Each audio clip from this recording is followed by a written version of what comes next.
On se trouve aujourd'hui, Chol HaMoed Sukkot, quelques jours avant Simchat Torah, on se trouve dans la fête de la joie, dans la fête de la Simcha. Le Midrash, Tanchuma, Bamidbar Rabba, il raconte, il amène comme ça, il dit que Shmini Atzeret, c'est quoi Shmini Atzeret? Simchat Torah, en Eretz Israël, c'est le même jour, c'est 2 jours différents. Mais, c'est quoi Shmini Atzeret? Shmini Atzeret, בעצם, on peut dire, à Sukkot, on sait pourquoi on fait Sukkot. D'accord? Parce que, un année à Kavod, à cause des nuages d'honneur qu'on a eu sur nous quand on est sorti d'Égypte. Pessah, on est sorti d'Égypte. Purim, on a été sauvé du décret de Haman. Hanouka, on a gagné les Grecs. Qu'est-ce qui s'est passé à Shmini Atzeret? Alors, si on peut dire, à Shmini Atzeret, même, le jour de Shmini Atzeret, il n'y a pas une raison qui est donnée dans la Torah, pourquoi on fait Shmini Atzeret.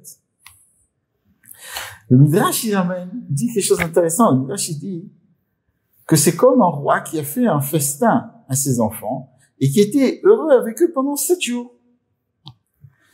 Et à la fin du 7e jour, il vient voir ses enfants et il leur dit, cachez à la Pérédatrem, c'est trop dur pour moi de me séparer de vous, s'il vous plaît, restez encore un jour et je serai content, je serai heureux. Et ça, le rabbi, il pose des questions, dans le côté Sichot Chelek-Bet, il pose une question, il dit, si vous restez encore un jour, en quoi ça va aider? Le 2e jour, il y aura 7 jours, plus un jour, il y aura 8 jours. Le 9e jour, il sera très triste, encore plus triste. En quoi ça va aider encore un jour? Deuxième question que le rabbi pose, dans le langage de ce midrash, il y a marqué, caché alay predatrem. C'est dur pour moi, votre séparation. Normalement, en hébreu, il aurait dû avoir marqué, caché alay, c'est dur pour moi de me séparer de vous. Caché alay predateinu. Pas predatrem, votre séparation. Ça veut dire quoi? Alors, le Midrash, quand il ramène ça, ce qu'il veut dire, c'est que, en fait, pourquoi on fête la fête de Shmini Atzeret? Parce que comme on était avec Akadosh Baruch Hu pendant 7 jours dans la soukha, et maintenant, Akadosh Baruch Hu nous a tellement aimés, on a tellement aimé Akadosh Baruch Hu, il demande encore un jour, s'il vous plaît, soyez avec moi encore un jour de joie. Alors, en fait, il faut dire que la première question, elle va répondre à la deuxième question. Ça veut dire, les questions, elles vont répondre l'une à l'autre. Le fait qu'il y a marqué Predatrem, votre séparation, veut nous faire une allusion à quelque chose de bien précis. Le rabbi dit comme ça, Chag HaSukkot, ça représente l'Achdout, l'union. Mais c'est l'union entre les 4 minimes, les 4 espèces, les 4 sortes de juifs. Le Hétrog, comme on sait que le Hétrog représente le Tzadik, d'accord? La Harava va représenter celui qui a ni Torah ni Mitzvot, donc l'inverse du Tzadik. Le Lulav va représenter une autre sorte de juif, et le Hadin, c'est une autre sorte de juif. Si on veut, les Arbaat Aminim, ça représente tout le peuple juif, que tout le peuple juif est uni. Mais, quand Kadosh Baruch Hu, il nous dit, c'est vrai que vous avez pris tous les minimes ensemble pendant Sukkot, mais quand même, on pourrait croire qu'il y a une différence. Le Hétrog, c'est vrai qu'il a été avec la Harava, ils ont travaillé ensemble, ils ont fait un bon travail ensemble, mais le Hétrog qui représente le Tzadik, il regarde la Harava un petit peu de haut vers le bas. La même chose entre la Das et le Lulav avec la Harava. Donc, si on pourrait se dire que c'est vrai qu'ils ont fait un travail ensemble, mais ils sont pas vraiment unis. C'est pour ça qu'il y a marqué dans le Midrash, caché alay predatrem. Vous avez fait un travail, vous étiez dans une soukha, le Hétrog, le Lulav, le Das, Mais il y a toujours des différences. Je vous demande un jour de plus. Dans ce jour en plus, il va y avoir un korban qui s'appelle Par Echad.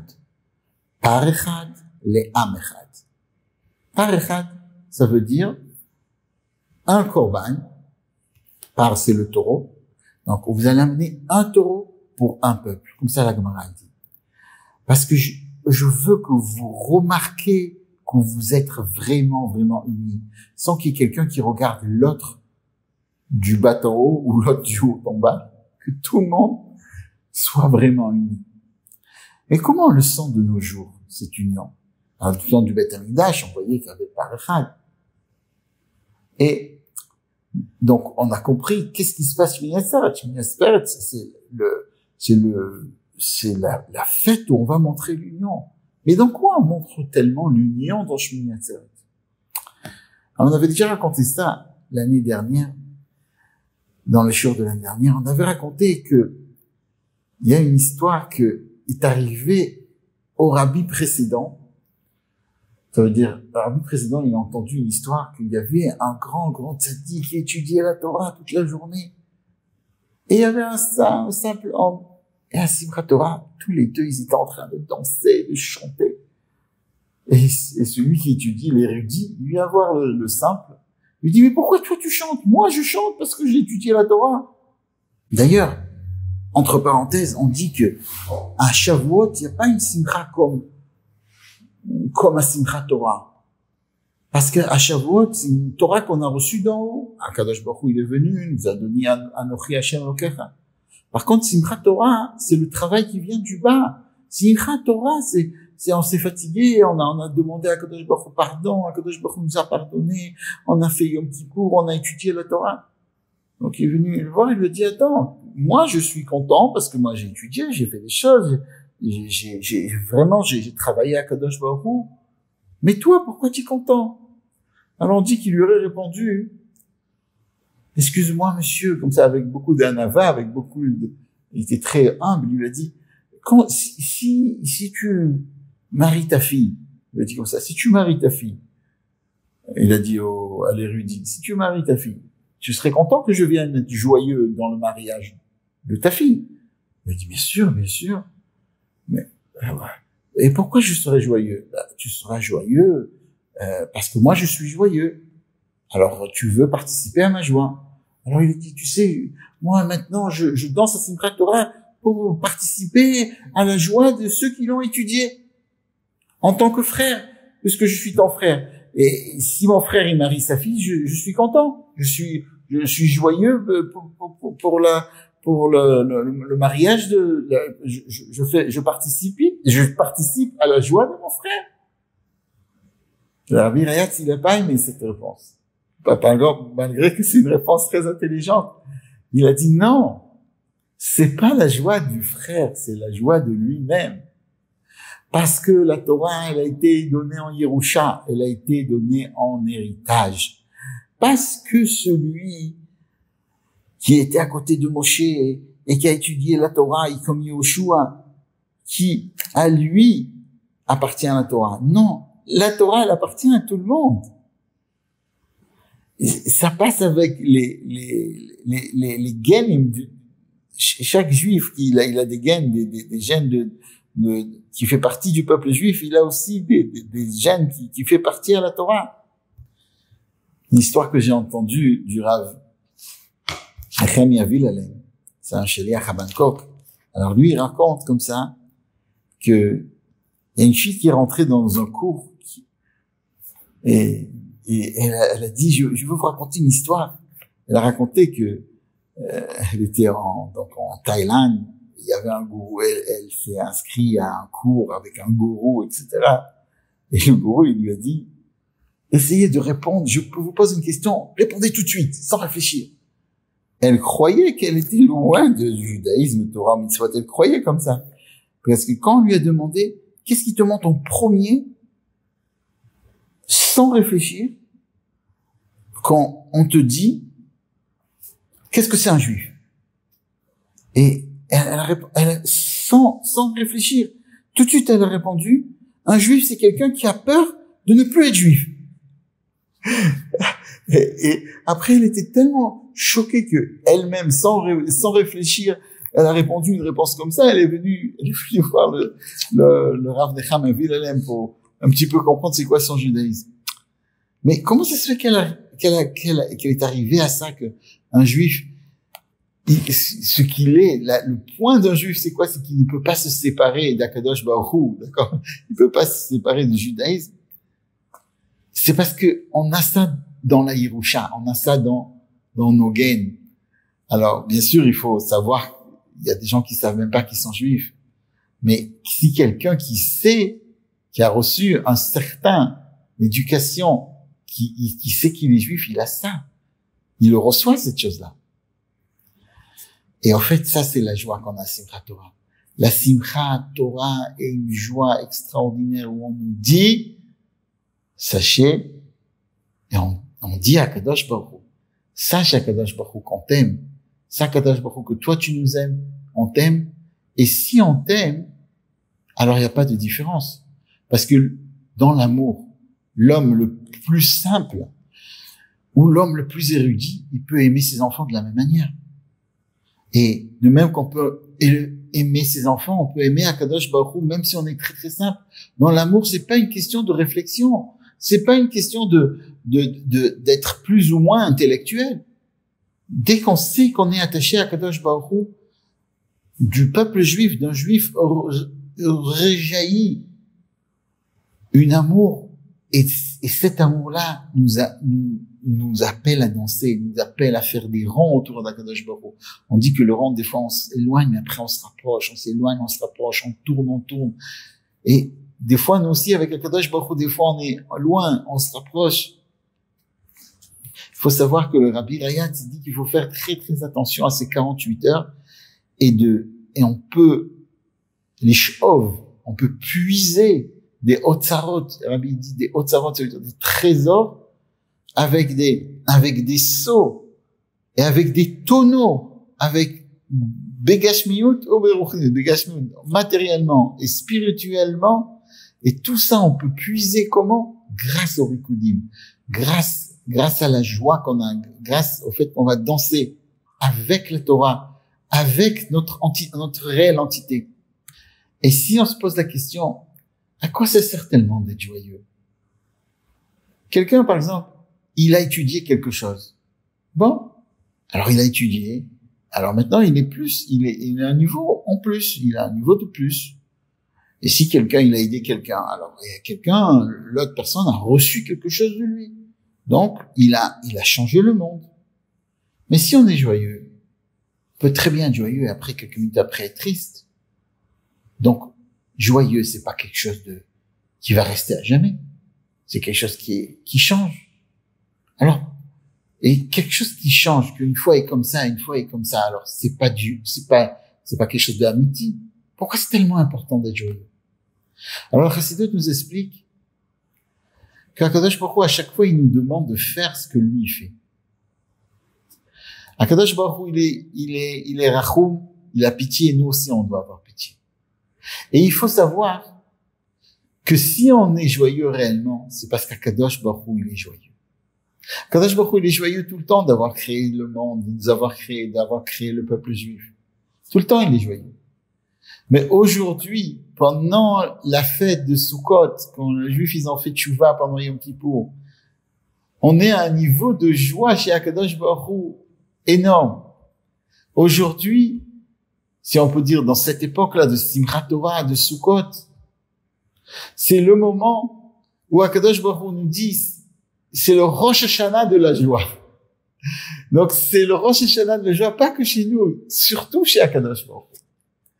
Et si Akadosh Baruch Hu il est sa mère, et que nous on est sa mère, on est joyeux aussi avec Akadosh Baruch Hu, alors si Akadosh Baruch Hu il est éternel, alors notre joie elle est éternelle.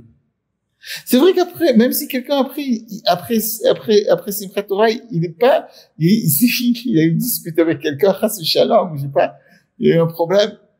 Non, mais la joie de ce qu'il a eu à Simchat Torah, c'est une joie qui sera éternelle parce qu'il y était attaché à la divinité au même moment. De même qu'une mitzvah qu'un juif y fait, Il faut savoir que c'est pas stam une mitzvah qu'on fait et c'est tout. On l'a fait et c'est, la mitzvah, elle reste à jamais. Le Midrash, il raconte que quand le peuple juif a voulu rentrer en Eretz Israël dans Parashat Chukat, il est passé derech Hatarim. C'est quoi derech Hatarim? Il y a deux explications. Et une des explications, il est passé il a fait le même chemin pour rentrer en Eretz Israël. Il a fait le même chemin qu'ont fait les explorateurs. Mais les explorateurs, après, ils ont fait des avérotes. Puisque quand ils sont revenus de ce chemin, ils ont fait des choses qui n'étaient pas bien. Mais quand ils sont à l'aller, alors à l'aller, ils étaient tous des kshérim. Ils étaient donc kshérim, ça veut dire ils étaient kashers, ils étaient corrects. Donc c'était une mitzvah. Quand ils sont allés en Eretz Israël, ils ont fait une mitzvah. Et Moshe Rabbeinu, il a voulu que par le srout de cette mitzvah, le peuple juif puisse rentrer en Eretz Israël. Malgré qu'après, les explorateurs, ils n'ont pas continué la mitzvah qu'ils ont fait. Ils ont été de l'autre chemin. Mais une mitzvah qui a été faite reste à jamais. Et reste à jamais. 40 ans après, les Juifs, ils ont été dans le désert. Ils sont passés par le même chemin pour prendre la mitzvah que les explorateurs, ils ont fait, ils ont puisé de la mitzvah que les explorateurs, ils ont fait. Parce qu'une mitzvah ne se perd à jamais, parce qu'une mitzvah, c'est se rattacher à la divinité. Et quand on se rattache à la divinité, c'est à jamais. C'est quelque chose de nitzri, c'est quelque chose de émet, de la vérité. Donc il faut savoir qu'un juif qui est joyeux, quoi qu'il arrive, s'il a été joyeux une minute, Simchat Torah Sukkot ou Stam dans l'année. Simchat Torah Sukkot, c'est parce que ça puise sur toute l'année, donc c'est encore plus important. C'est le Rosh Hashanah de la joie. Ce qu'un juif, il fait chaque mitzvah, chaque fois qu'il s'attache à Kadosh Baruch Hu, alors ce qu'il fait reste à jamais. Ça va rester pour ses enfants, sur ses petits-enfants, sur lui-même. Quand il va avoir, je sais pas quel âge, cette mitzvah-là ne partira pas. C'est pour ça l'importance qu'on a d'être joyeux ces jours-là, d'être saméach, de remercier à Kadosh Baruch Hu sur toutes les tovot qu'il nous a fait, sur toutes les bontés qu'il nous a fait, qui nous a pardonné à Yom Kippour, qui nous a approché de lui, qui nous a montré comme quoi on était dans le désert et malgré qu'on était dans le désert, alors on a eu la climatisation. Et on dit comme ça qu'il y a 3 niveaux où on s'attache à quelqu'un d'autre, où on s'attache avec quelqu'un qu'on aime. Le premier niveau, c'est quand celui qu'on aime nous dit qu'est-ce qu'il veut et on lui fait. Si quelqu'un qu'on aime nous demande quelque chose, et on lui prépare ce qu'il nous demande, un gâteau, on lui prépare, d'accord, quelqu'un qu'on chérit, et on lui fait ce qu'il a demandé. Alors, ça c'est le premier niveau, c'est un niveau extraordinaire. Quand Kadosh Baruch Hu nous demande de faire des mitzvot, on le fait, on s'attache à la divinité. Le deuxième niveau, c'est qu'il n'a pas besoin de demander, mais il nous fait des allusions tellement grandes qu'on comprend ce qu'il veut et on le fait. C'est déjà plus raffiné. C'est un lien qui est plus raffiné entre les gens. Et il y a des moments où on n'a même pas besoin de lui demander. On se connaît tellement bien que l'un, il sait déjà qu'est-ce que l'autre veut. Alors c'est sûr que pour arriver à ce niveau-là, il faut avoir un kesher, il faut avoir un lien extraordinaire. Les gens, ils veulent que des fois, on arrive tout de suite à ce niveau-là. Ça va pas comme ça. Ça prend des années, ça prend, ou pas des années, ça prend du temps, ça prend des réflexions. C'est après qu'on s'habitue bien l'un à l'autre. Alors on peut arriver à ça. Et, à Kadosh Baruch Hu, c'est la même chose. Il y a des mitzvot. Il y a des mitzvot de Rabbanan. Il lui fait des allusions. Toutes les mitzvot de Rabbanan, elles sont allusionnées dans la Torah. Et il y a des minhagim. Il faut savoir que de danser à Simchat Torah, c'est le minhag. Si on veut un lien avec Akadosh Baruch Hu, extraordinaire. Alors, Sukkot, on a dit qu'Akadosh Baruch Hu nous enlaçait, il nous met dans la soukha. On a dit, la semaine dernière, on a dit que la soukha, c'est Anané Akavod, c'est des nuages, c'est qu'Akadosh Baruch Hu nous montre comme il nous aime. Et maintenant, on est joyeux. Quand on sait qu'on est aimé et chéri par Akadosh Baruch Hu, on est joyeux. Et Akadosh Baruch Hu n'a même pas besoin de nous demander quoi que ce soit. On vient, on danse. Alors, on a demandé, au début du cours, on a dit, pourquoi il y a marqué, à quoi ça va aider encore un jour? Et pourquoi il y a marqué, Kraché Alay Peridatrem? Peridatrem, c'est votre séparation, Velo Peridatenu. Alors, la réponse, elle est, que Akadosh Baruch Hu, il nous donne encore un jour où on lui montre que ce soit le plus grand, le plus petit, tous en danse, tous en est heureux, tous en est content, tous en a de l'amour pour lui. Donc, si c'est cela, alors on n'est pas séparés. On est un peuple. Du plus grand au plus petit, tout le monde va danser, il va recevoir la Torah comme il faut, que Bezrat Hashem, on reçoive le Mashiach Titken Tekef Mamash.